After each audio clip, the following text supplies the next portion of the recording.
Hello friends, welcome back to the my new video guys and my YouTube channel guys. Today friends, we are going to talk about guys Infinix phone setting guys, and today video title is guys how to enable gesture navigation on Infinix phone.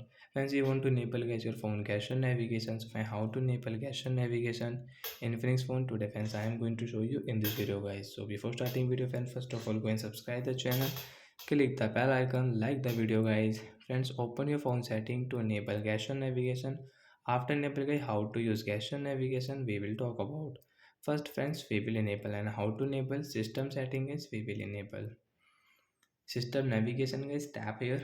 Once you can see your gesture navigation guys, tap here to enable, and once your three button layout will remove on your screen. So friends, you can use your gesture navigation guys. How to use right side guys, when you will swipe, and guys left side.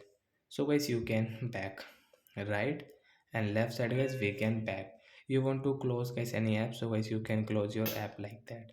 So you can use guys this gesture navigation setting guys, right side back and guys left side back, and guys recently close app you can close like that. So friends, you can use your gesture navigation, and friends, you can see we don't have any button layout guys, means back button guys we don't have. So guys, you are in setting, you want to back, so you can back right and left side guys. So I hope friends you have understood how to enable gesture navigation on Infinix phone and how to use. And friends, you can enable from your search bar also guys. Search here guys, system navigation setting guys. As you can system navigation guys, tap here. Button navigation guys, you want to enable, you can enable, so guys button navigation will enable.